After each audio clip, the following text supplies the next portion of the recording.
Thanks for joining us at Subject to Change, a sustainability podcast. We're here with Hobie Stocking.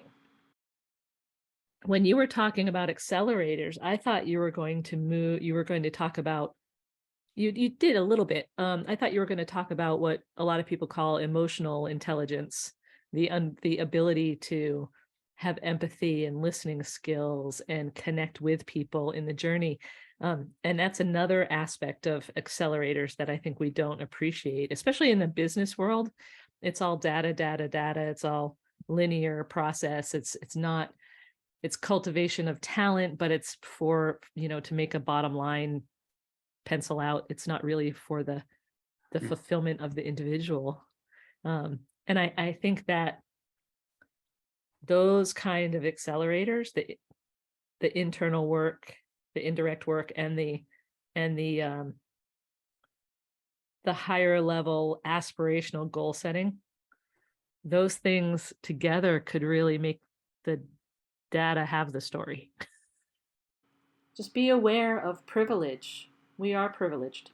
You, as everyone else, are inside 90% of your life. It's just incredible. I do the math sometimes when we go for a long walk for an hour or an hour and a half or 2 hours, or I go for a hike with my son and it's a 25-hour thing. I'm like, how many days does this actually make up for being trapped in a building?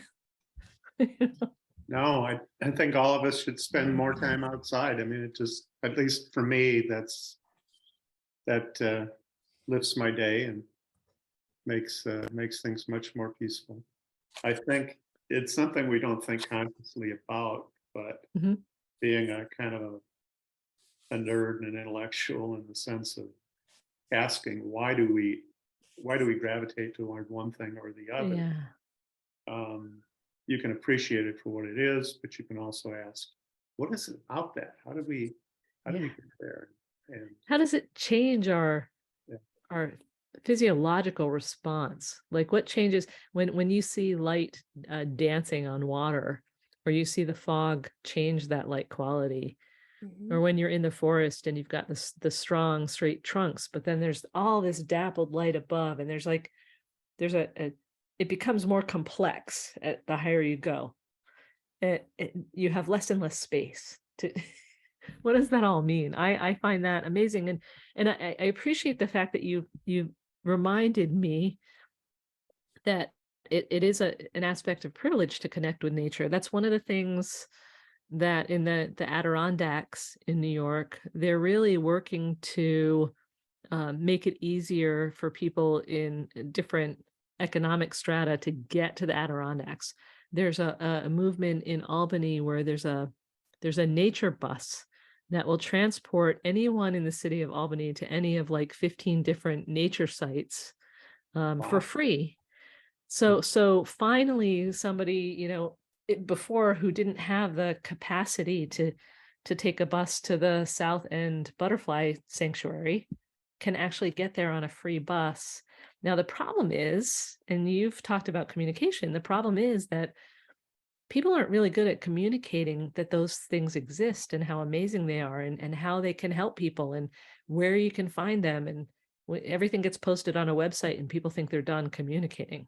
Well, and not only that, but it's also then compounded by trust issues. Oh, it's absolutely, that's true as well. Yeah. So the Adirondacks, there's and other places, there are all these groups called like Wild Women Walking, and there's groups of Black women, Black Woods women that are out there hiking. And those, I'd like to see a point in time come where it's not a privilege to enjoy nature.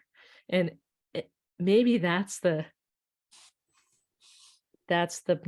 personal movement for me, is how do I connect more people to nature in the things that I can touch, if it's communication or if it's architecture, or how does that become more possible? And there's so many ways of doing it, and it's just a million little nibbles, right? I'd love for people to do more of that and figure out how to get kids and people out. Oh yeah. And the answer there is a physiological response that your blood pressure actually drops when you're outside and you're in nature by 10 to 15 points. And that's a measurable kind of thing. And so it helps with our health as well. And I think that I don't know, there's so much to being in nature. For some reason, for me, and this is just my perception, when I'm in nature, even if I'm alone in the woods, I feel like I'm in a space that's connected to everybody else somehow. And actually, my husband has brought this up in the past, where he said he always wants to live near water if that water is connected to all of the water on the planet. You know, if the Hudson River is tidal up to where we live, it is ocean. And so that ocean can actually connect him to the Netherlands where he was born. And there's something in that, right? Yeah. Which I think is beautiful. Thanks for joining us for this special Subject to Change cut, a little bit about emotional intelligence and privilege. Yeah, I appreciate that. Thank you so much, Hobie. And thank you for your time today. This has been beautiful. Okay.